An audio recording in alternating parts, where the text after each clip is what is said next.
Welcome friends, एक बार फिर आप सभी का स्वागत है आपके अपने यूट्यूब चैनल ट्रेडिंग सॉल्यूशंस पे। सबसे पहले तो आप सभी लोगों को नए साल की हार्दिक शुभकामनाएं एडवांस में।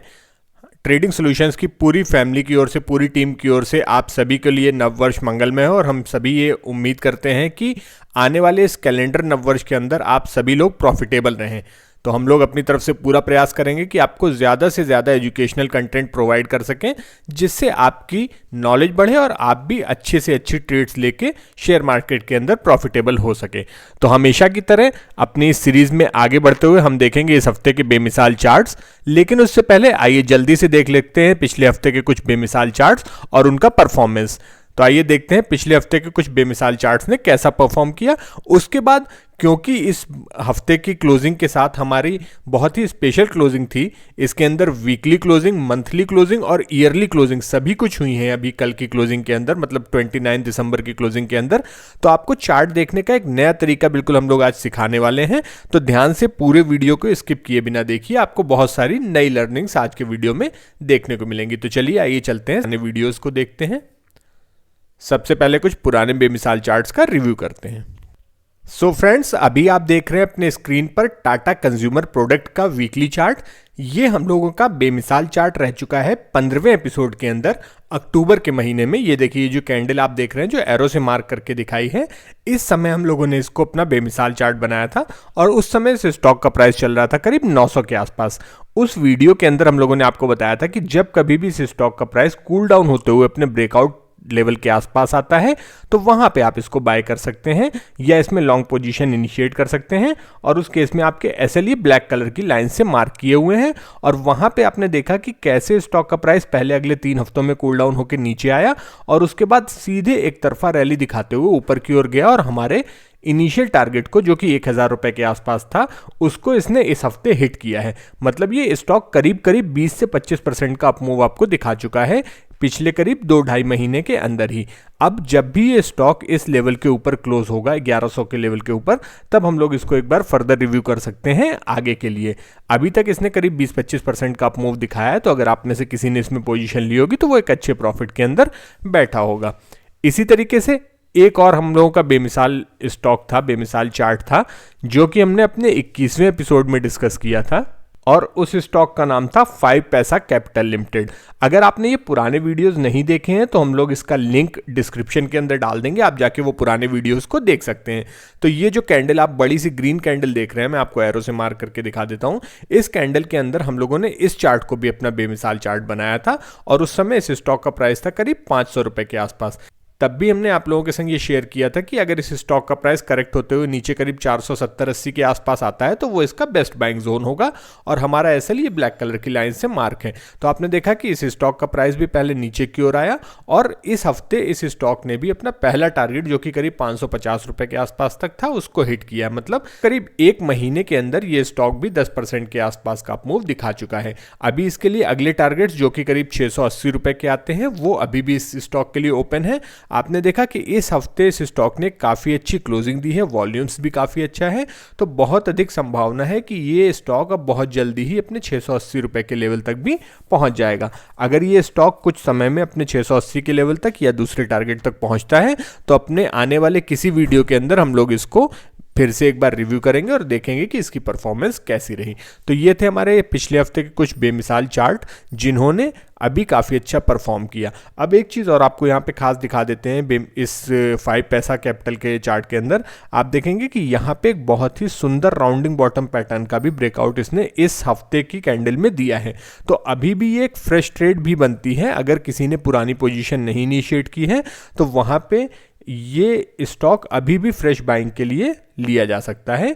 इसको अगर करेक्ट होते हुए ये कभी 530 के आसपास आता है तो आप इसमें एक बाइंग पोजीशन इनिशिएट कर सकते हैं। उस केस में आपका एसएल 500 रुपए के नीचे रहेगा। तो चलिए, ये तो था हमारे पुराने कुछ बेमिसाल चार्ट्स का रिव्यू। आइए अब जल्दी से एक बार देखते हैं निफ्टी और बैंक निफ्टी का एनालिसिस। तो हमेशा की तरह आप अभी देख रहे हैं निफ्टी का वीकली चार्ट अपने स्क्रीन के ऊपर। यहाँ पे हम लोगों ने कुछ रेजिस्टेंस और सपोर्ट की लाइंस मार्क की हैं। अगर आपको याद होगा तो पिछले कई हफ्तों से हम लोग लगातार कहते आ रहे हैं कि निफ्टी को गलती से भी शॉर्ट मत करिएगा, भूल के भी निफ्टी में शॉर्ट पोजीशन इनिशिएट नहीं करिएगा। और वही देखिए आपने होते हुए देखा कि पहले निफ्टी अपने सपोर्ट लेवल के पास आया और वहां से एक बार इसने फिर से जोरदार अपसाइड दिखाई और 21,000 से ऊपर चढ़ते चढ़ते करीब 21,750 तक इसने लेवल दिखा दिया एक हफ्ते के अंदर ही। मतलब इसमें शार्प अपसाइड देखने को मिली एक बार छोटे से कूल डाउन के बाद। अब देखिए यहाँ पे खास चीज़ क्या है, क्योंकि ये दिसंबर की क्लोजिंग जो है ये मंथली क्लोजिंग भी थी वीकली के साथ साथ, और उसके अलावा ये ईयरली क्लोजिंग भी थी। तो एक बार हम लोग निफ्टी के अंदर की बुलिशनेस को समझने के लिए वीकली चार्ट के साथ साथ मंथली चार्ट देखते हैं। तो एक बार जब हम लोग इसको मंथली चार्ट में कन्वर्ट करेंगे तो आपकी समझ में आएगा कि ये जो देखिए ये जो यहाँ पे 4-5 कैंडल्स बन रही हैं, आपको एक बार मार्क करके दिखाते हैं। ये जो 4-5 कैंडल्स बन रही हैं, जब ये कैंडल्स बनी थी और इसमें से ये लास्ट वाली ग्रीन कैंडल ये जब बनी थी तब हम लोगों ने एक शॉर्ट्स बनाया था और उसके बाद आपको बताया था कि पिछले 4 महीने की कैंडल के कंसोलिडेशन को ब्रेक करके निफ्टी ऊपर जा रहा है। तो अब इस बात की बहुत ज़्यादा संभावना है कि निफ्टी सीधे ऊपर ही निकल जाएगा। और वही आपने इस महीने होते हुए देखा, मतलब दिसंबर के महीने में होते हुए देखा कि निफ्टी 20,200 से बढ़ते बढ़ते कैसे 21,700 तक, मतलब 1,500 पॉइंट के आसपास का अप मूव दिखा दिया निफ्टी ने। तो ये लॉन्गर टाइम फ्रेम में निफ्टी काफ़ी ज़्यादा बुलिश है। ये आपको यहाँ पे मंथली चार्ट देखने से समझ में आ रहा होगा, क्योंकि मंथली चार्ट के अंदर आप देख रहे हैं कितनी बड़ी ग्रीन कैंडल बनी है जिसको हम लोग सुपर कैंडल कहते हैं। अब यहाँ पे आपको देखने से समझ में आएगा कि निफ्टी के अंदर गलती से भी कोई बेरिश पोजीशन नहीं लेनी चाहिए लॉन्ग टर्म के लिए। अब एक और खास चीज़ आपको दिखाते हैं। एक बार अगर आप ईयरली चार्ट देखेंगे, मतलब कि एक ऐसा चार्ट जिसके अंदर एक कैंडल एक साल को शो करती है, यहाँ पे आप जो चार्ट देख रहे हैं इसको ईयरली चार्ट कहते हैं, मतलब एक कैंडल जो है वो एक साल की है। तो आप देखेंगे पिछले 8 साल से एक बार भी ऐसा नहीं हुआ है कि निफ्टी ने कोई लाल कैंडल बनाई हो। मतलब निफ्टी का ट्रेंड जो है वो हाईली बुलिश है। और यहाँ पे देखा आपने कोरोना में एक लंबी विक बनी, उसके बाद तेजी आई, और पिछले साल भी आपने देखा कि एक लंबी विक बनी थी जब रूस और यूक्रेन की वॉर हुई थी, और इस बार भी आपने देखा एक छोटी सी विक बनी लेकिन काफ़ी ज़्यादा रियल बॉडी बनी है कैंडल की, मतलब कि बुलिशनेस काफ़ी ज़्यादा तेज है। तो हम लोग निफ्टी के अंदर कोई भी लॉन्गर टर्म का ट्रेंड को है बेरिश मान के नहीं चल सकते हैं। तो ये एक तरीके की चीज़ थी जो शायद आपको बाकी ज़्यादा जगह देखने को नहीं मिली होगी। ईयरली चार्ट आपको शायद ही कहीं पे डिस्कस होते हुए देखने को मिला होगा, केवल आपके अपने चैनल ट्रेडिंग सॉल्यूशंस पे ही हम लोग ईयरली चार्ट की बात करते हैं। चलिए एक बार फिर से इसको हम लोग वीकली चार्ट के अंदर कन्वर्ट करते हैं। ये हमारी कुछ सपोर्ट रेजिस्टेंस की लाइन है जो हम लोगों ने ऑलरेडी ड्रॉ की हुई है। ये नीचे की लाइन सब कुछ खास इंपॉर्टेंस की नहीं रह गई है, क्योंकि वो लेवल काफ़ी नीचे का है। वहाँ तक आने में निफ्टी को कोई खास अगर न्यूज़ होगी, कोई बहुत बड़ी न्यूज़ होगी, तभी निफ्टी वहाँ तक जाएगा। अब निफ्टी के लिए जो सपोर्ट का लेवल है वो सबसे पहला सपोर्ट तो अब ये हो जाएगा। डोजी के हाई को ये ऑलरेडी ब्रेक कर चुका है, तो अब इस केस में इस वाली लाइन को भी हम लोग डिलीट कर देते हैं। अब जो निफ्टी के लिए सबसे मेजर सपोर्ट है वो ये सपोर्ट है, मतलब कि 21,300 के आसपास का लेवल निफ्टी के लिए अब मेजर सपोर्ट की तरीके से काम करेगा। इस लाइन को भी हम लोग डिलीट कर देते हैं। तो अब ये लेवल आपको ध्यान में रखने हैं जो निफ्टी के लिए सपोर्ट का काम करेंगे। अगर कभी भी निफ्टी यहाँ पे नीचे की ओर आता है तो आप यहाँ पे बाइंग पोजीशन इनिशिएट करने के बारे में सोच सकते हैं। इसी तरीके से आइए एक बार जल्दी से देखते हैं बैंक निफ्टी का चार्ट। और बैंक निफ्टी के चार्ट में जो हम लोग चलेंगे तो यहाँ पे भी आपको देखने को मिलेगा कि हम लोगों ने पहले से कुछ सपोर्ट रेजिस्टेंस की लाइन्स ड्रॉ की थी। आपने देखा कि पिछले हफ्ते कैसे बैंक निफ्टी अपने सपोर्ट के पास है और वहाँ से तेजी से इसने अपसाइड दिखाया और हाईएस्ट एवर क्लोजिंग दी है बैंक निफ्टी ने भी। तो यहाँ पे बैंक निफ्टी के लिए भी ये नीचे वाली लाइन कोई खास इंपॉर्टेंस की नहीं है, वो तभी आपको लेवल देखने को मिलेंगे जब कोई बहुत बड़ी न्यूज़ आती है मार्केट के अंदर। एक बार फिर यहाँ पे भी हम लोग सबसे पहले मंथली चार्ट का दर्शन करते हैं। मंथली चार्ट में जब आप जाएंगे तो आप देखेंगे कि बैंक निफ्टी भी काफ़ी ज़्यादा बुलिश है, इसने हाईएस्ट एवर क्लोजिंग दी है बहुत बड़ी सुपर कैंडल के संग। और इसका भी एक बार अगर हम लोग ईयरली चार्ट देखते हैं, मतलब कि एक ऐसा चार्ट जिसके अंदर एक कैंडल एक साल की है, तो यहाँ पे भी आपको देखने को मिलेगा कि पिछले 8 साल के अंदर केवल एक कोरोना वाला साल 2020 का ऐसा था जब आपको एक रेड कैंडल देखने को मिली थी। लेकिन ये रेड कैंडल भी जो है वो एक रिजेक्शन कैंडल है, एक तरीके की हैमर है। आपको देखने को मिल रहा है कि इसकी विक काफ़ी लंबी है और बॉडी बहुत छोटी है। तो ये भी एक तरीके से पॉजिटिव कैंडल मानी जाएगी। तो पिछले करीब 8 साल में केवल इस एक साल को छोड़ दें तो 8 साल लगातार बैंक निफ्टी के अंदर भी ग्रीन कैंडल्स बन रही हैं, मतलब बैंक निफ्टी भी हाईली बुलिश है। तो इसका मतलब ये है कि बैंक निफ्टी को भी शॉर्ट करने के बारे में अभी सोचना नहीं चाहिए। जब यहाँ पे शॉर्ट करने के बारे में नहीं सोचना चाहिए कह रहे हैं हम लोग, तो इसका मतलब है कि आपको लॉन्ग टर्म में कोई शॉर्ट पोजीशन नहीं लेनी है। इंट्राडे में या 1-2 दिन के लिए कोई शॉर्ट पोजीशन लेना अलग बात है, लेकिन लॉन्ग टर्म में शॉर्ट करने के बारे में नहीं सोचना चाहिए। तो ये आप बैंक निफ्टी के फिर से एक बार वीकली चार्ट के अंदर आ गए हैं। इसने हाईएस्ट एवर क्लोजिंग दी है, ऊपर के लिए इसमें अपसाइड काफ़ी ज़्यादा खुली हुई है। किसी भी डाउनफॉल में, किसी भी करेक्शन में अगर बैंक निफ्टी 47,500 के आसपास आता है, या वर्स्ट केस सिनारियो में अगर 46,900 और 47,000 के आसपास आता है, तो वहाँ पे आपको लॉन्ग पोजीशन इनिशिएट करने के बारे में ही सोचना चाहिए। तो ये था हम लोगों का निफ्टी और बैंक निफ्टी को लेके एनालिसिस। अब एक और बहुत ही इंपॉर्टेंट इन्फॉर्मेशन आपके संग शेयर करेंगे। हम लोगों ने अपनी इस चैनल के ऊपर एक 75 हार्ड सीरीज शुरू की थी टेक्निकल एनालिसिस को सिखाने वाली, जिसको हम लोगों ने सक्सेसफुली कंप्लीट किया है। आप में से जितने भी लोगों ने उस सीरीज़ को लगातार देखा होगा, ज़रूर से हमें उम्मीद है कि आप लोगों को कुछ ना कुछ फ़ायदा हुआ होगा उस सीरीज़ से। अगर आपने उस सीरीज़ को मिस किया है तो अभी भी वो सीरीज़, शॉर्ट्स की सीरीज़ हमारे चैनल पे है, उसको आप जाके देख सकते हैं। तो उससे आपको काफ़ी कुछ चीज़ें सीखने को मिलेंगी। अब क्योंकि वो सीरीज़ शुरू हो गई है, तो जल्दी हम लोग कुछ और भी नए एजुकेशनल वीडियो बनाएंगे। जो हम लोगों का सैटरडे का एक रूटीन वीडियो है, जिसमें हम लोग सैटरडे की शाम को 8 बजे जो पब्लिश करते हैं और कुछ अच्छे एजुकेशनल चार्ट्स आपके संग शेयर करते हैं। उसके अलावा अब हम लोग कोशिश करेंगे कि कुछ और ऐसे वीडियो बनाए जिसके थ्रू आपको कैसे स्टॉक्स फाइंड किए जाते हैं, कैसे किसी पर्टिकुलर इंडिकेटर का यूज़ किया जाता है, या किस तरीके से प्राइस एक्शन के संग और चीज़ों को मर्ज किया जाता है, इसको भी सिखाने की कोशिश करेंगे। तो ये तो था आपके लिए इंपॉर्टेंट इन्फॉर्मेशन। अगर आपको कुछ सजेशन है तो वो आप कमेंट सेक्शन में जाके बता सकते हैं। तो चलिए अब आइए देखते हैं इस हफ्ते के बेमिसाल चार्ट्स कौन से हैं। फ्रेंड्स, इस हफ्ते का हमारा पहला बेमिसाल चार्ट है लिकर सेक्टर की एक leading company United breweries limited. अगर आप में से कुछ लोग इस कंपनी को इसके नाम से नहीं जानते हैं तो इनके प्रोडक्ट्स के नाम से जरूर जानते होंगे। किंगफिशर या हेनिकेन का नाम आप सबने ज़रूर सुना होगा। उनको ओन करने वाली जो कंपनी है वो यूनाइटेड ब्रेवरीज है। आप इसके चार्ट को एक नज़र देखेंगे तो आपकी समझ में आ जाएगा कि इसको हम लोगों ने बेमिसाल चार्ट क्यों बनाया है।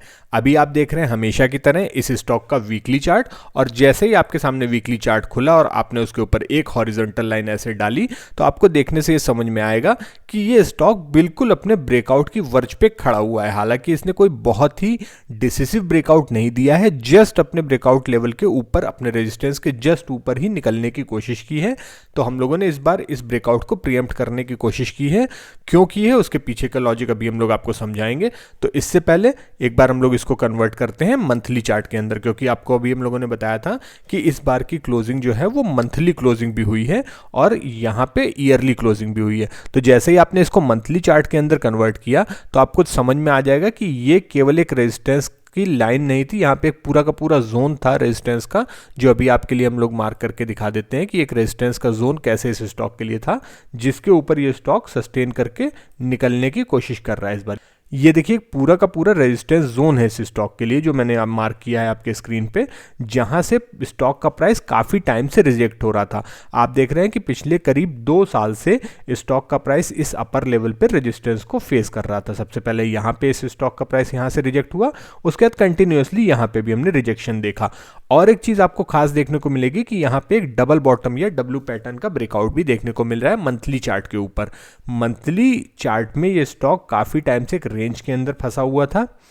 इन सारी चीज़ों को इस स्टॉक ने इस महीने की क्लोजिंग में ब्रेक कर दिया है। ऊपर के रेजिस्टेंस लेवल को ब्रेक किया है, डबल बॉटम की नेकलाइन का ब्रेकआउट दिया है और इस रेंज के बाहर भी निकलने में सफल रहा है।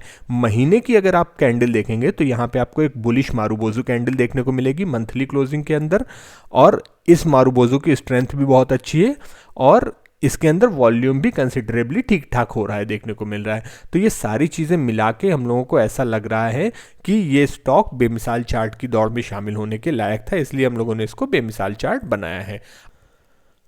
तो अब अगर बेमिसाल चार्ट आप काफ़ी टाइम से देखते आ रहे हैं तो आपको मालूम है कि इसका टारगेट निकालने का तरीका ये है कि हम लोग इसकी ब्रेकआउट के पहले की रेंज को एक बार कैलकुलेट कर लेंगे और उसको ब्रेकआउट के बाद ऐड कर देंगे। तो हम लोगों ने इस रेंज को कैलकुलेट कर लिया और इसको जो हम ब्रेकआउट के बाद ऐड करते हैं तो हमारा जो एक्सपेक्टेड टारगेट इस स्टॉक के लिए निकल के आ रहा है वो आ रहा है करीब करीब 2100 रुपये के आसपास। इस समय स्टॉक का जो प्राइस है वो है करीब करीब 1800 के आसपास।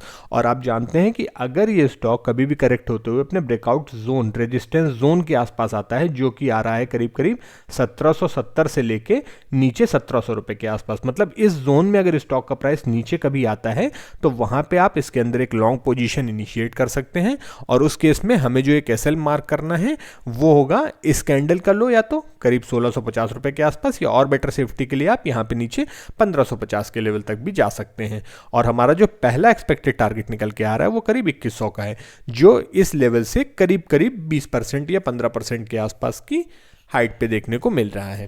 तो ये एक ऐसा स्टॉक था जो हमारा पहला बेमिसाल चार्ट है। इसके पीछे का लॉजिक हम लोगों ने आपको समझाने की कोशिश की कि इसने अपने एक रेजिस्टेंस जोन का ब्रेकआउट दिया है, डबल बॉटम की नेकलाइन का भी ब्रेकआउट दिया है, और उसके अलावा एक बुलिश अप ट्रेंड के अंदर ये बना ही हुआ है पहले से ही। तो ये सारी चीज़ें मिलके इस स्टॉक को एक बेमिसाल चार्ट बनाती हैं। अब आइए इसी तरीके से देखते हैं हम लोगों का इस हफ्ते का दूसरा बेमिसाल चार्ट कौन सा है। इस हफ्ते जो दूसरा स्टॉक हम लोगों को खासा पसंद आ रहा है वो भी है टाटा ग्रुप से बिलोंग करने वाली एक कंपनी जिसका नाम है टाटा केमिकल्स।